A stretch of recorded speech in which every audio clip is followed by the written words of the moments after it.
کے ذرائع انسان کے لیے مسیحا ہیں، فائدہ مند ہیں۔ رسول اللہ صلی اللہ علیہ وسلم نے کہا، دجال کا ایک ید لمبا ہوگا دوسرے سے۔ ناظرین، ہم انسان ہیں تو جب لفظ ید آتا ہے تو فوراً ہمارے ذہن میں ہمارے ہاتھ کا نقشہ ظاہر ہو جاتا ہے اور ہم ید کے معنی ہاتھ کے لے لیتے ہیں، لیکن عربی میں ہاتھ کو ید نہیں کہتے، بلکہ عربی میں ید کہتے ہیں ایسی قوت کو جس سے کچھ کیا جا سکے۔ اگر یہ لفظ عالم مادہ کے لیے استعمال ہوگا تو اس کے معنی ہوں گے ایسا آلہ جس میں قوت ہوتی ہے اور جس سے کچھ کیا جا سکے، کچھ بنایا جا سکے۔ اسی وجہ سے انسان کی ذات میں ایسے آلے کو ہاتھ کہا جاتا ہے۔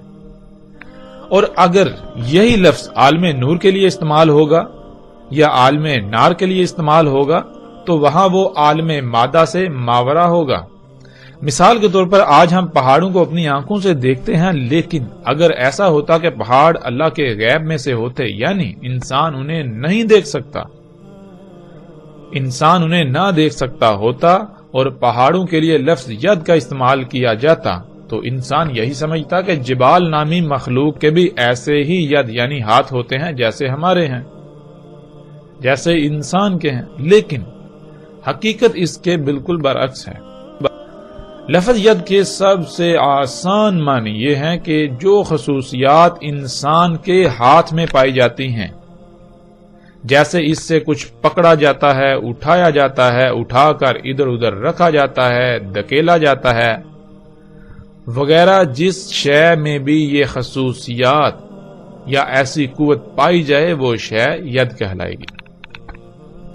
ناظرین، آگے بڑھنے سے پہلے ہمیں یہاں اس بات کی مزید وضاحت کرنا ضروری ہے، کیونکہ جب تک ہم اس کو مزید واضح نہیں کریں گے تب تک آگے آنے والی روایات کو ہم نہیں سمجھ سکیں گے۔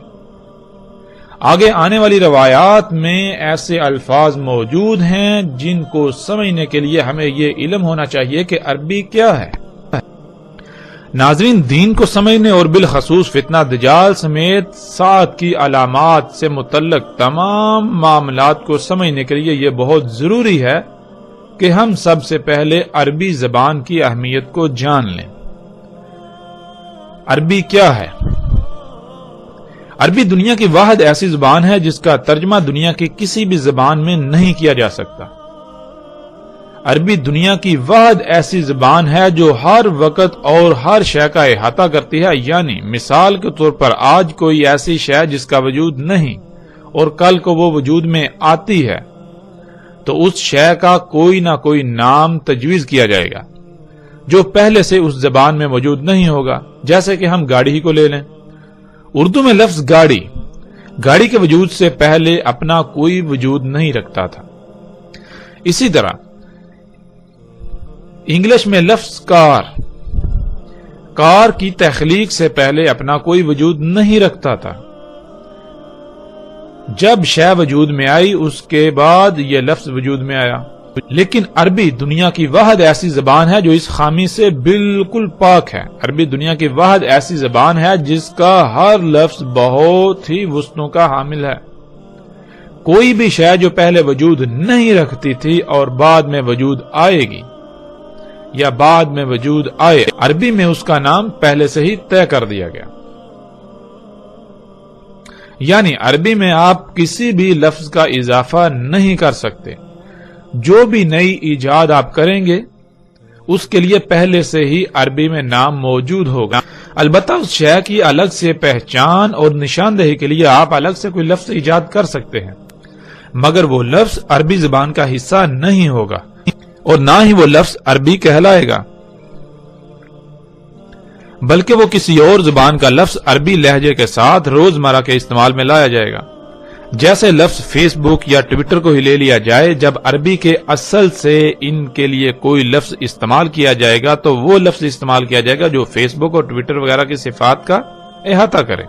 لیکن موجودہ دور کے تقاضے کو سامنے رکھتے ہوئے یہی لفظ عربی لہجے کے ساتھ استعمال کیے جائیں گے جو کہ وقت کی ضرورت ہے، لیکن یہ لفظ یا یہ الفاظ عربی کا حصہ نہیں کہلائیں گے اور نہ ہی ان الفاظ کو اصل خالص عربی میں داخل کیا جا سکتا ہے۔ عربی کو سمجھنے کے لیے یہاں ہم چند الفاظ کو مثال کے طور پر سامنے رکھ لیتے ہیں۔ مثلا لفظ راس کو ہی لے لیں۔ ناظرین، جب لفظ راس کا ترجمہ کیا جاتا ہے تو اردو میں اس کا ترجمہ سر اور انگلش میں ہیڈ کر دیا جاتا ہے۔ اب جب ہم نے عربی میں لفظ راس کا ترجمہ سر کر دیا، یعنی انگلش میں ہیڈ کر دیا، تو اس کا نقصان کیا ہوگا اسے ہم سمجھ لیتے ہیں۔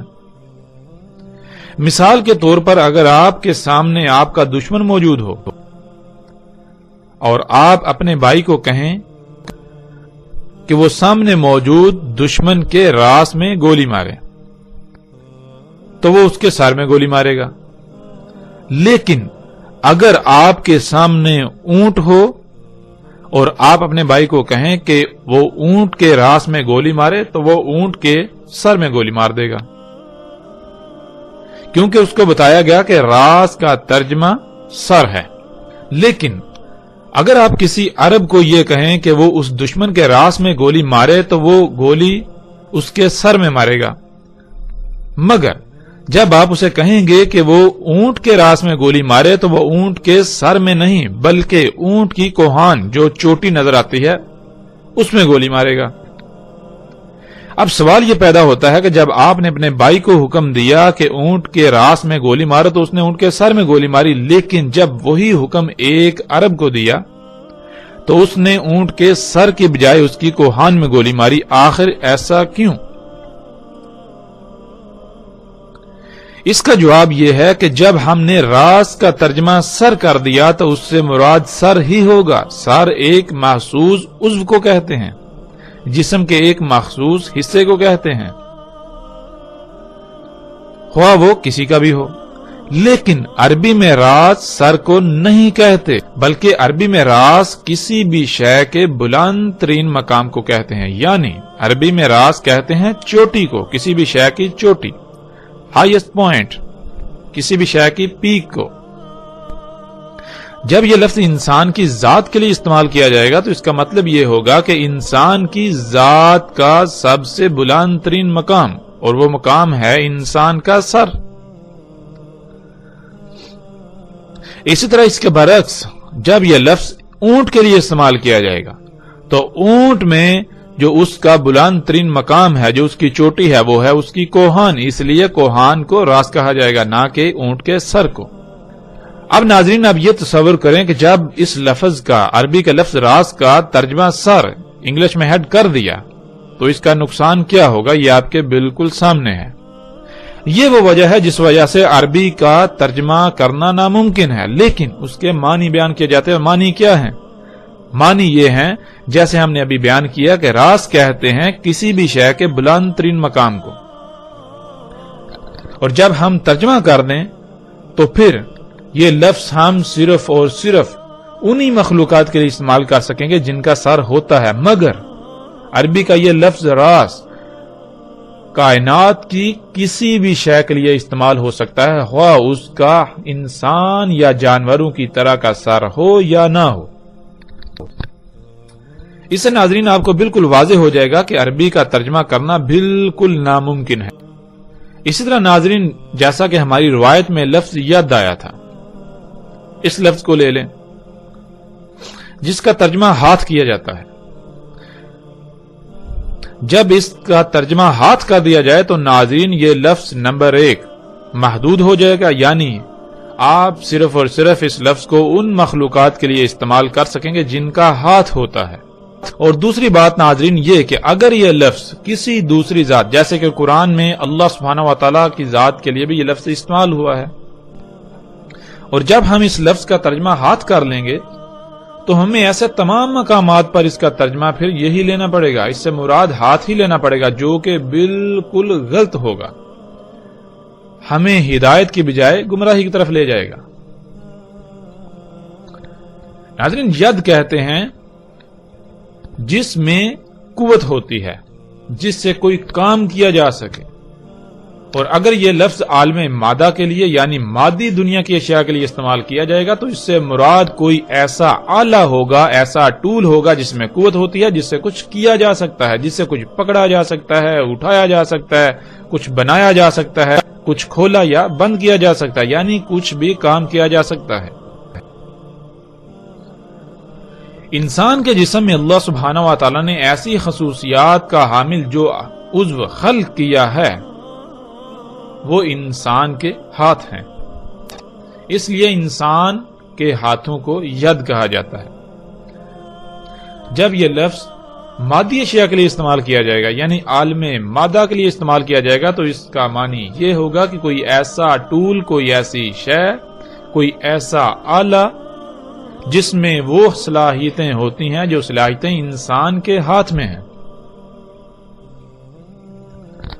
اور اگر یہ لفظ عالم نور یا عالم نار کے لیے استعمال کیا جائے گا تو پھر اس میں مادی صفات، مادی خصوصیات نکل جائیں گی، پھر وہاں مراد کوئی مادی آلہ نہیں ہوگا، یعنی وہاں مراد کوئی نوری ایسی قوت ہوگی، نور کی کوئی ایسی قوت یا آگ، نار کی ایسی قوت جس سے کچھ کیا جا سکتا، جس میں وہ صفات، وہ صلاحیتیں، وہ خصوصیات ہوتی ہیں، جو خصوصیات، جو صفات، جو صلاحیتیں انسان کے ہاتھ میں ہوتی ہیں۔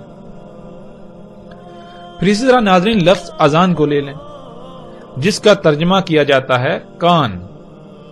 جب ہم نے ترجمہ کر دیا، نمبر 1 یہ لفظ محدود ہو جائے گا، اس کا استعمال محدود ہو جائے گا۔ نمبر 2 پھر اگر یہ لفظ ایسی مخلوقات کے لیے استعمال ہوتا ہے جن میں ایسا عضو نہیں ہے جسے ہم کان کہتے ہیں تو بات ہماری عقل میں نہیں آئے گی، ہم بات کو نہیں سمجھ سکیں گے۔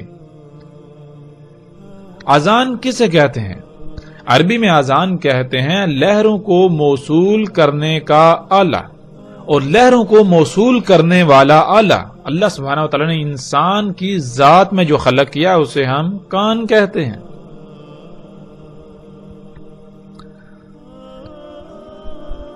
آواز کی حقیقت کیا ہے؟ آواز کی حقیقت لہریں ہیں۔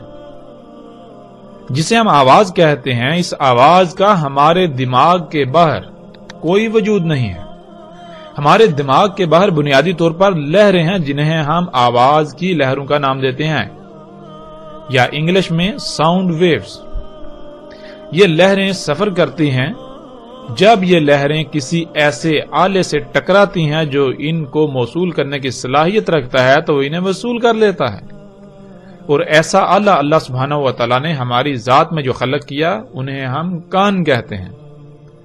کان ہمارے آواز کی لہروں کو موصول کرتے ہیں، اس کے بعد ان لہروں کو بجلی کے سگنلز میں تبدیل کرتے ہوئے دماغ میں بھیجتے ہیں۔ دماغ کا متعلقہ حصہ ان لہروں کا ادراک کرتا ہے جسے ہم آواز کہتے ہیں۔ آواز محض ہمارے دماغ کا ادراک ہے، اس کی حقیقت لہریں ہیں۔ تو ناظرین عربی میں اذان کہتے ہیں لہروں کو موصول کرنے والا آلہ، اور آج ہم ایسے تمام آلات کو سامنے رکھ لیں جن میں ایسی صلاحیتیں ہیں، ایسی خصوصیات ہیں۔ وہ کیا ہیں؟ آج ہم انہیں کیا کہتے ہیں؟ آج ہم انہیں انٹینا کہتے ہیں، جیسا کہ آپ تصاویر میں دیکھ رہے ہیں۔ اور ناظرین یہی وہ اذان ہے جس کا ہم ترجمہ کان کر دیتے ہیں، جو یاجوج اور ماجوج کے بارے میں روایات میں آیا ہے کہ ان کے اذان اتنے بڑے ہوں گے کہ ان میں سے ایک کو نیچے بچھائیں گے اور دوسرے کو اپنے اوپر اوڑھ لیں گے، اور آج یہ منظر ہم اپنی آنکھوں سے دیکھ رہے ہیں، جس کا ذکر یاجوج اور ماجوج کے باب میں بہت ہی صراحت کے ساتھ آ جائے گا۔